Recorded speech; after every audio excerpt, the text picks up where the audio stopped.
গত শুক্রবার আরজিকর হাসপাতালে মহিলা ডাক্তারের রহস্যজনক মৃত্যুর প্রতিবাদে আজ তৃতীয় দিন ধরে আন্দোলন চালিয়ে যাচ্ছেন আরজিকর হাসপাতালের জুনিয়র ডাক্তারেরা। আন্দোলনের শুধু একটাই দাবি, স্বচ্ছতার সাথে তদন্ত করতে হবে, সকল অপরাধীদের দৃষ্টান্তমূলক শাস্তি দিতে হবে। ইতিমধ্যেই তদন্তে নেমেছে কলকাতা পুলিশ। কলকাতা পুলিশের পক্ষ থেকে হেল্পলাইন নাম্বারও জারি করা হয়েছে। আরজিকর হাসপাতালের প্রিন্সিপাল ইতিমধ্যেই স্ব-ইচ্ছায় পদত্যাগ করেছেন। Bureau report, news prime Times.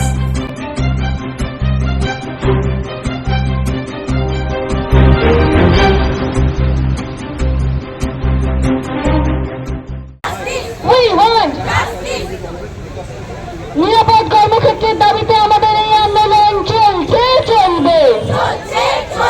নিরাপদ কর্মক্ষেত্রের দাবিতে আমাদের এই আন্দোলন চলছে, চলবে। নিরাপদ আন্দোলন চলছে, অবস্থান চলছে। আজকের মৃত্যুর প্রতিবাদে আমাদের এই আন্দোলন চলছে, চলবে। এই নৃশংস অমানবিক ঘটনার বিরুদ্ধে আমাদের এই আন্দোলন চলছে, আন্দোলন চলছে, আন্দোলন চলছে।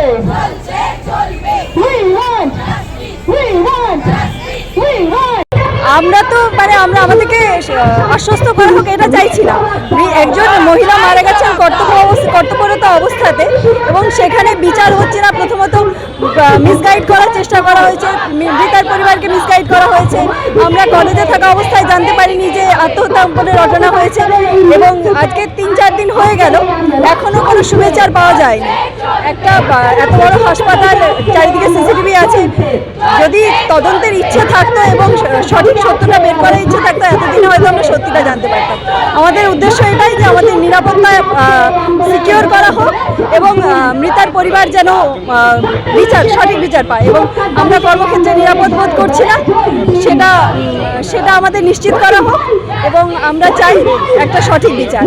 প্রিন্সিপাল পদত্যাগ করেছেন, আরজি করে দীর্ঘদিন ধরে ওনার নামে নানা রকমের অভিযোগ আছে।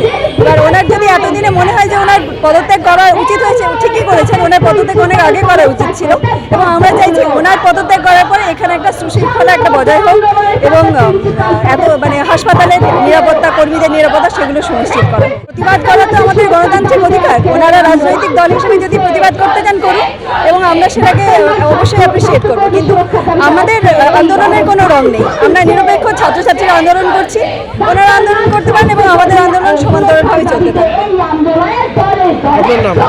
মধুমিতা প্রামাণিক।